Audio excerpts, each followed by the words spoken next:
As I was driving today, I'd listened to a podcast filmed with Leon Abboud and Yatsu, which Yatsu, he is a founder of a $5 billion Web3 company. So this video, I'm going to take some time just to go over some of the notes and some of the key takeaways that I got from their conversation. The first I'm going to touch on is the customer's expectations. When you sell an NFT, when you create a project, it's almost like a blend between you having a product for a customer and you having a vehicle for an investor. So they're able to sell at any time and they own share in the network that the project is behind. So when it comes to the expectations, the thing is you're creating a product that technically has no expiration date. It's always valid. It's always on chain. And so there needs to be a sustainable method to make sure that once the project is launched, it's not just a 1, 2, 3 year project with benefits, but it is something that is long lasting and ever going. And this is brought on by having a decentralized aspect to the project itself.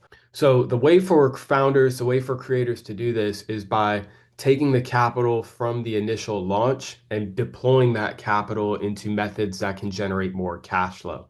Now, you want this to be now the way that I'm looking at this as far as the guys that I'm already in talks with as far as how this idea could work if we were to do something with their business is we're looking at having this set up in a sense that the money that's raised from the launch is used to be able to fund additional projects.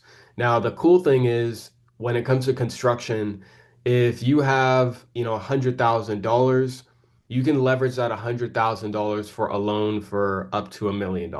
And then that million can be leveraged to build a real estate property that can be sold for $1.5 million. So $100,000 technically could fund potentially $1.5 million in real estate. And so what we would look to do is set this up in a sense that people who buy into the project have the ability to leverage that capital for projects that can produce very generous returns. And those returns are put back into the pool, shared with investors. There's different ways that we could go about setting this up. But essentially, the sustainability aspect would be derived from leveraging that initial mint launch amount to be able to create returns into the future. Now, another interesting thing that Yasu went over is the fact that the value behind the network is going to allow a project to scale far past what someone who wanted to run it in a centralized sense would be able to grow it to. And while this may be true, I'm sure there would be exceptions as far as a network. For the example of Bored Ape Yacht Club, a lot of times people who are buying these NFTs to get into that project, they're looking at the aspect of being able to network with other people who can afford a Bored Ape, as well as the business that can be facilitated through the network itself. So if you own a Bored Ape, that means you're going to be more likely to work with somebody else if they own a Bored Ape within that network. And that opens up different opportunities for collaboration, partnerships, et cetera, et cetera. So essentially within this, how I was thinking to create value and be able to have a network that is something that people would want to buy into, we could form this in a way where we're targeting builders who've already worked on projects in the past, maybe smaller builds, but now they're looking to leverage more capital to start breaking into bigger spaces, bigger projects. We could also set this up to target contractors and investors. And so in addition to the target audience of people who are looking to get into the real estate space, have access to a course, learn the material, we could also have it be a network that, in addition to the capital that's able to be leveraged for projects that's raised from the mint, you could also, in that group, have private money lenders who that could grow past what the project itself is able to back. Now, as far as management, for this to be something that's ongoing, to be something that lasts, you do want it to be decentralized because in the unlikely event, both founders died for the construction project, you wouldn't want all the value to be tied to those two people because if they go, the project goes. So it could be set up in a way where you have a group of collaborators that they kind of act as almost like a board that manages the project itself. And if anything happens with any of the members, members could be replaced with people who are already in the project.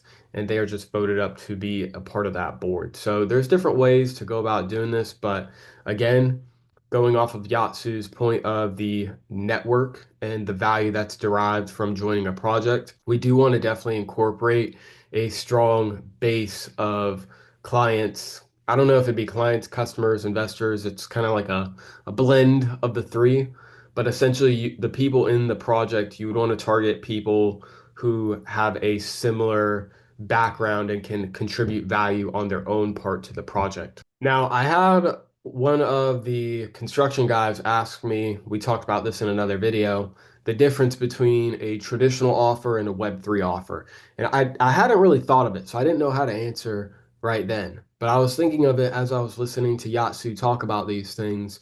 And when it comes to a traditional offer, let's say you're syndicating a project, for the most part, the people who are going to participate in that traditional offer are going to be investors who are just looking to set and forget their capital. They deploy it with you, they hear back from you when the project is nearing the finish, and then once the project finishes, you pay them out and, it's kind of just done from there. But these people, they most likely have a separate career, maybe in a different focus, a different industry. And it's going to be hierarchy based in the sense that you're going to give more attention to an investor who has 10 mil versus an investor who has 500K. Now, when it comes to a Web3 offer, many of these projects that already exist are having people join in for the sense of collaboration.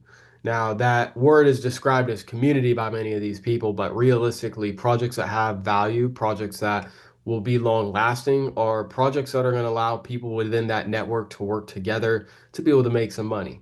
That is typically why people buy these projects. Now, obviously, there's other reasons to buy, but specifically towards our goals, this is what we would look to do. We would look to set up projects that allow people to collaborate, whether it's on construction projects or other avenues of business, to be able to work together to grow their capital. So it's a more hands-on approach, and many times these projects, people are going to be joining in from related fields. So if we launched a construction project, it's not like we're having, people from tech industries be like, hey, take this money.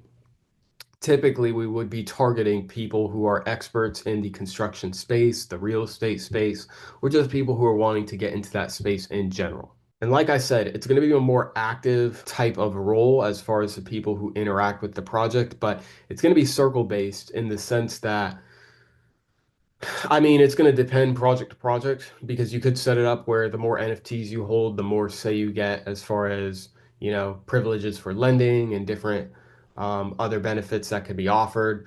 But for the most part, you can buy into the project, you can sell out of the project, and, you may have more clout for owning more tokens, for owning more NFTs. But for the most part, you're going to be able to access the benefits very similar to the rest of the group. So, these are just some differences between the two types of offers, traditional and Web3. But again, traditional is going to have a certain capital pool that most people are already leveraging, whereas Web3, this is a new capital pool that if you don't have any offers on the table, that's money that you don't have a route to access. So by having a Web3 offer, you're able to leverage the capital that's placed into crypto now when it starts to move into other areas later. So given I was driving, I didn't get to pay as close attention as I would have liked to the conversation with Yatsu and Leon Abboud. However, I'm back home now, so I do have the time to review the footage and use the information discussed to further facilitate more ways of thinking, more ideas that can contribute to our business and long-term scalability. So if you guys got value from the video, if you feel like you learned something, drop it in the comments. And with that being said, I will see you guys on the next video. Peace.